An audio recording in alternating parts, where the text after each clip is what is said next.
వీక్షకులందరికీ నమస్కారం. అందరికీ నూతన ఆంగ్ల సంవత్సర శుభాకాంక్షలు. జనవరి నెలలో సింహరాశి వారి యొక్క ఫలితాలను గనక మనం చూస్తే, దీర్ఘ సంచార గ్రహాలు గనక మనం చూస్తే, సింహరాశి వారికి గురుడు లాభస్థానం అందు అనుకూలమైనటువంటి గ్రహం. సప్తమంలో రాహు మిశ్రమమైనటువంటి ఫలదాత. ఆయన ఏం పెద్ద అనుకూలించే గ్రహం కాదు. అష్టమ శని యొక్క దోషం ప్రధానంగా పట్టి పీడిస్తూ ఉన్నది. ఏమంటే అష్టమ శని వల్ల ఏంటంటే సమస్య? నానా కార్య విరోధస్యాత్ వ్యాధి పీడాధనక్షయం. కర్మలు గతంలో చేసుకున్నటువంటి కర్మలన్నీ వ్యాధి రూపంలో బాధించేటువంటి రోజులు అష్టమ శని యొక్క స్థితి. నానా కార్య విరోధస్యాత్, ప్రతి కార్యము కూడా విఘ్నంగా, అంటే అసలు ముందుకు సాగకుండా ఇబ్బంది పెట్టేటువంటి రోజులు. కాబట్టి మరి అష్టమ శని అంటే కర్మకారకుడు, ఆరోగ్యపరంగా ఇబ్బంది పెట్టేటువంటి రోజులు. కాబట్టి ఎవరిని పట్టుకోవాలంటే పరమేశ్వరుడి యొక్క పాదాలు పట్టుకోవాలి. ఎవరైతే శనివారం ప్రదోష వ్రతాన్ని, శని ప్రదోష సమయంలో శివాలయంలో కూర్చుని దీపారాధన చేసి శివుని యొక్క అష్టోత్తర నామాలను కానీ సహస్రనామాలను కానీ పారాయణ చేస్తారో వారికి ఈ శనిగ్రహం వల్ల బాధ ఉండదు. ఇది ప్రధానంగా గుర్తుపెట్టుకోవాలి. కాబట్టి ఈ దీర్ఘ సంచార గ్రహాల్లో గురుడు మినహా మిగతా గ్రహాలన్నీ ప్రతికూలమే. సరే, ఇక ఈ పంచగ్రహ కూటమిలోకి గనక వస్తే, రవి కానీ కుజుడు కానీ పంచగ్రహ కూటమిలో బుధుడితోటి కలిపి చంద్రుడితోటి కలిపి పూర్తి స్థాయిలో యోగిస్తున్నారు. కాబట్టి సింహరాశి వారికి ఇది ఒక పాజిటివ్ విషయము. అష్టమ శని ఉన్నప్పటికీ గురుబలంతో పాటుగా పంచగ్రహ కూటమిలో డామినేటివ్గా గ్రహాలు యోగిస్తూ ఉన్నాయి. స్వస్థాన ప్రాప్తి ఆరోగ్యం అర్ధలాభం యశోముదం అన్నది శాస్త్రము. కాబట్టి సింహరాశి వారికి ఇది చాలా అనుకూలమైనటువంటి కాలం జనవరి నెల. కారణం ఏంటి అంటే ఈ గురుబలంతో పాటు పంచగ్రహ కూటమి ప్రధానంగా యోగిస్తూ ఉన్నప్పుడు పట్టిందల్లా బంగారంగా ఉంటుంది. సొంత ప్రాంతాలకు వెళ్ళగలుగుతారు, సొంత బంధువులతోటి మాట్లాడగలుగుతారు, భూలాభము లేదా గృహలాభము, సంతాన లాభము, వస్తు లాభము, వస్త్ర లాభము, ఆరోగ్య లాభము ప్రధానంగా. అలాగే ఈ అనారోగ్య సమస్యల బారి నుండి బయటపడడానికి ఈ పంచగ్రహ కూటమి చాలా గొప్పగా ఉపయోగపడుతుంది.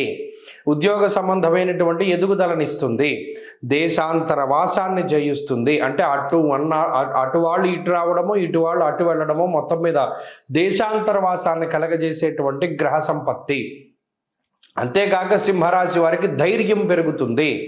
ఎస్, మనం ఫలానాది ఇలా అనుకున్నాం, అది కాదు, మనం కష్టపడేటువంటి పరిస్థితులు ఉండవు, అన్నీ మనకి అనుకూలంగానే ఉన్నాయనేటువంటి ధోరణిలో రాశివారి యొక్క మెంటాలిటీ ఉంటుంది. అలాగే ధైర్యం ఉంటుంది.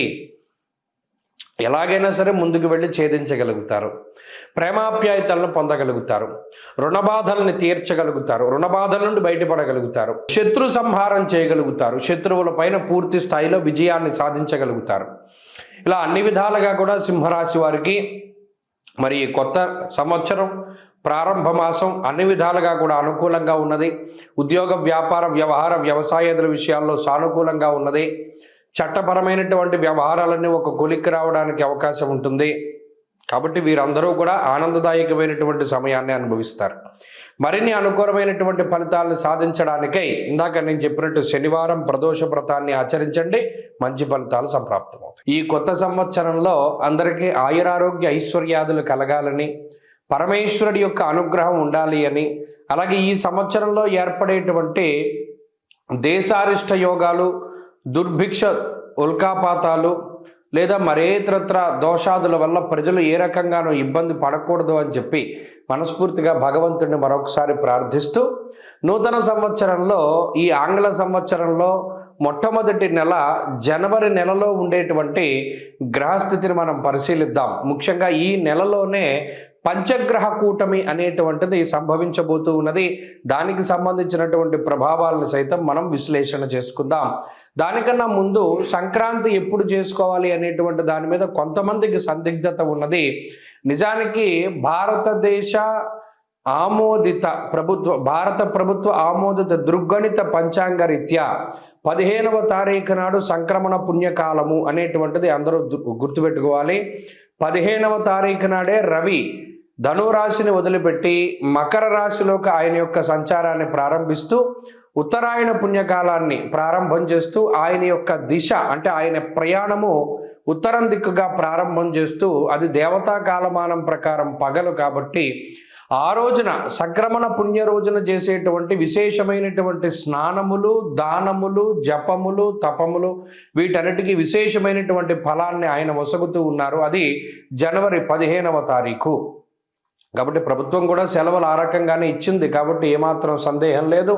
14, 15, 16 పండగలు, ఈ విషయాన్ని దృష్టిలో పెట్టుకోవాలి. ఇక జనవరి నెల ద్వితీయార్థంలో అంటే 15వ తారీఖు దగ్గర నుండి ఏర్పడేటువంటి పంచగ్రహ కూటమి చాలా విశేషంగా దీని గురించి చెప్పుకోవాలి. మకర రాశి యందు రవిగ్రహము, కుజగ్రహము, శుక్రగ్రహము, బుధగ్రహము, చంద్రగ్రహము వెరసి 5 గ్రహాల తాలూకు స్థితిగతులు ఇది కాలపురుషునికి దశమ కేంద్రమందు ఏర్పడుతూ ఉన్నాయి కాబట్టి ఇది విశేషంగా ప్రభావాన్ని చూపిస్తూ ఉంటుంది. దేని మీద? వృత్తి, ఉద్యోగ, వ్యాపార, వ్యవహార, వ్యవసాయాదులపైన దీని యొక్క ప్రభావం ఉండబోతూ ఉన్నది. అలాగే అగ్నితత్వ సంబంధం ఉన్నటువంటి రవి కుజులు ఇద్దరూ కూడా భూతత్వ రాశి యందు నెలకొని ఉన్నారు. ఇక్కడ గమనించండి, ఇక్కడ మకరం భూతత్వ రాశి, ఆ రాశి యందు అగ్ని సంబంధమైన గ్రహాలు అంటే రవి కానీ కుజుడు కానీ ఉండడం వల్ల ఇది అకారణమైనటువంటి ఎండలను కూడా సూచిస్తుంది. ఈ విషయాన్ని కూడా దృష్టిలో పెట్టుకోవాలి. అలాగే రాజకీయపరమైనటువంటి విషయాలు కొంచెం ఆసక్తిని కలగజేస్తాయి. భూ సంబంధమైనటువంటి లావాదేవీలు అవి కూడా కొంత వెనకబడుతూ ఉండేటువంటి విషయాలను మనం దృష్టిలో పెట్టుకోవాలి. ఏదైనా ఉద్యోగాదుల మీద ప్రభావంగా ఈ విషయం ఈ రవికుజులు అలాగే బుధ, శుక్రులు, చంద్రులు కలిసి ఉన్నటువంటి స్థితి ప్రధానంగా అది ప్రభావాన్ని చూపెడుతూ ఉంటుంది. కాబట్టి ఈ కూటమి, పంచగ్రహ కూటమి 12 రాసుల పైన ఏ విధమైన ప్రభావాన్ని చూపెడుతుంది అనేటువంటిది మనం క్లుప్తంగా తెలుసుకునేటువంటి ప్రయత్నం చేద్దాం.